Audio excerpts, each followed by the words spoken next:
नमस्कार, मी प्रियांका पाटील। आपण पाहत आहात राष्ट्रीय लोकराज्य न्यूज, निर्भीड बातम्यांचे व्यासपीठ। आज आपण दिवसभरामध्ये घडणाऱ्या घडामोडींवर नजर टाकूया।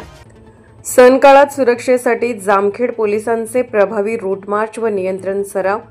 गणेश विसर्जन मिरवणूक सुरक्षिततेसाठी कडक पोलीस बंदोबस्त। जामखेड प्रतिनिधी अमृत कारंडे। गणेश विसर्जन मिरवणूक आणि ईद मिलादच्या पार्श्वभूमीवर जामखेड पोलीस स्टेशनच्या वतीने रूट मार्च आणि दंगा नियंत्रण प्रात्यक्षिक यशस्वीपणे पार पडले।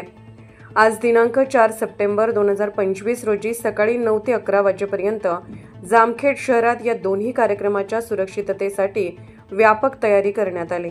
जामखेड पोलीस स्टेशनच्या हद्दीत विसर्जन मिरवणुकीचा रूट मार्च पार पडला, ज्यात पोलीस कर्मचाऱ्यांनी दंगा नियंत्रण प्रणालीचा सरावही केला। रूट मार्च जामखेड शहरातील Beed corner, main Peth, Samvidhan Chowk, Tapneshwar road, Bhutada road, Beed road आणि खरडा चौक या मार्गाद्वारे पोलीस स्टेशनपर्यंत घेण्यात आला। या सर्व मार्गावर दंगा नियंत्रणासाठी योग्य नियोजन आणि सुरक्षा पिच्चा राबवण्यात आला। रूट मार्चचे नेतृत्व पोलीस निरीक्षक दशरथ चौधरी यांच्या मार्गदर्शनाखाली करण्यात आले। यावेळी एपीआय सोनवलकर, एपीआय वर्षा जाधव, पीएसआय गावडे आणि पीएसआय चव्हाण तसेच जामखेड पोस्टचे पोलीस स्टेशनचे 42 पोलीस कर्मचाऱ्यांबरोबर 52 होमगार्ड उपस्थित होते। या प्रात्यक्षिकांचा हेतू गणेश उत्सव आणि ईद मिलाद उत्सवासमवेत शांतता आणि सुरक्षितता सुनिश्चित करणे हा असल्याचे पोलिसांनी स्पष्ट केले आहे।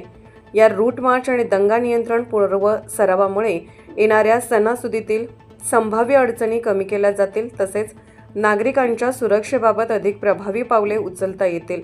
पोलीस निरीक्षक दशरथ चौधरी म्हणाले, गणेश विसर्जनाच्या आणि ईद मिलादच्या पार्श्वभूमीवर नागरिकांच्या सुरक्षितता आणि शांततेसाठी आम्ही प्रत्येक वर्षी मार्गदर्शक उपाययोजना करतो।